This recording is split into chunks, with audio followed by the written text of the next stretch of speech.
Hey everyone, and welcome. For the longest time, the goal of any business seemed so simple, right? Just make money. But what if that's not actually enough to win anymore? Today, we're going to dive into the new playbook, the one that companies are using right now to build a real, lasting advantage. All right, so here's our game plan. We're going to start with how the rules of business are even changing in the first place. Then, we'll get into the ESG imperative. That's really the why behind this whole shift. After that, we'll look at who is needed to lead the charge, how they're actually doing it, and finally, we'll wrap up with what this all means for the future. Sound good? Let's jump in. So, for decades and decades, the game of business felt like it had this one super clear, universally understood rule. But is the game even the same anymore? And maybe more to the point, are those old rules going to be enough to win today? Okay, so this question right here, it used to be a total no-brainer. For decades, the answer was a big, fat yes. But in the world we live in now, this incredibly interconnected world, well, that answer is getting a whole lot more complicated. The entire landscape has shifted, and it's demanding a totally new way of thinking from companies all over the globe. So what gives? What actually changed? Why isn't that simple old answer good enough anymore? Well, this massive shift is being driven by a really powerful force. And honestly, it all boils down to just three letters. ESG. Right, so ESG. It stands for Environmental, Social, and Governance. The easiest way to think about it is like this. These are the three main pillars we use to measure a company's impact on the world, beyond just the dollars and cents on its balance sheet. We're asking things like, how does it treat the planet? How does it treat people? We're talking employees, customers, the whole community. And finally, how is it actually run? Is it ethical? Is it transparent? Is it accountable? And this is the absolute key right here. This isn't just about writing a check to a local charity once a year anymore. Corporate responsibility has become a strategic imperative. And what that really means is it's not some optional, feel-good thing.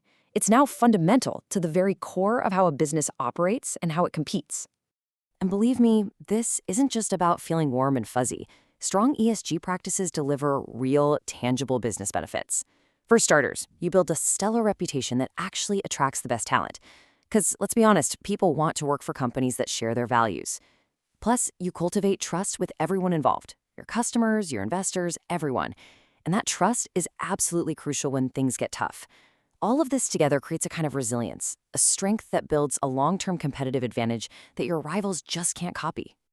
Okay, so if the game has totally changed, it makes sense that you'd need a new kind of player to lead the team, right? And that brings us to the who in this whole story, the globally responsible leader. And this really shows you the fundamental shift we're talking about in leadership. The traditional manager, they had a laser focus on one thing: economic goals, profits, shareholder value. That's it.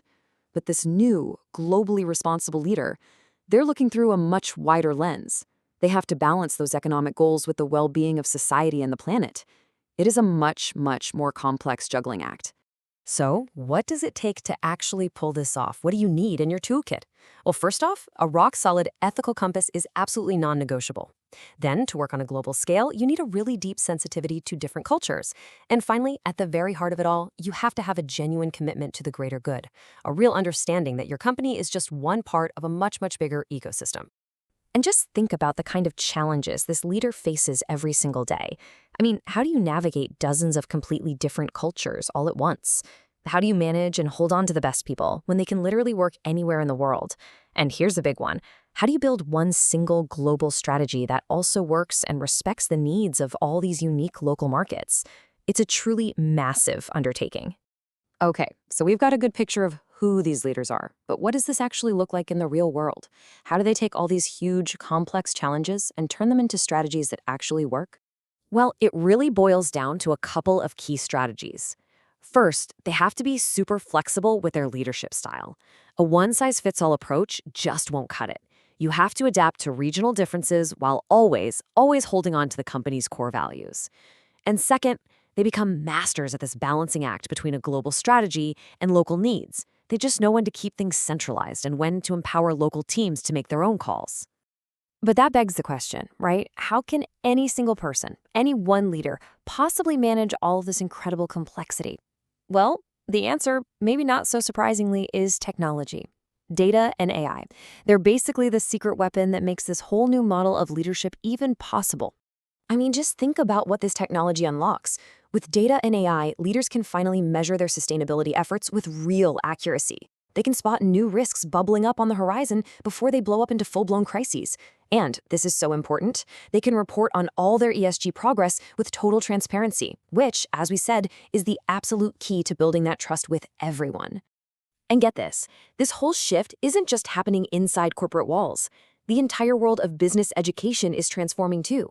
You've got these major global initiatives like the GRLI and the UN's PRME that are completely reshaping what's taught in business schools.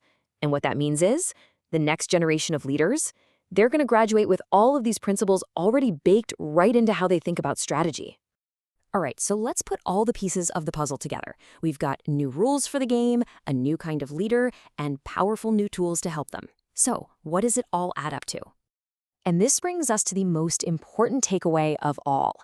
Strategic ESG, it isn't a PR stunt. It's not just about being good for the sake of it. It is a powerful, smart, practical strategy for building a tougher, more resilient, and ultimately more successful business, one that's truly built to win for the long haul. So I'll leave you with this one final thought. In a world that's just filled with complex risks, climate change, social shifts, constant disruption, the question isn't what does it cost to be responsible anymore. The real question, the one we all have to ask ourselves, is what is the true cost of ignoring it?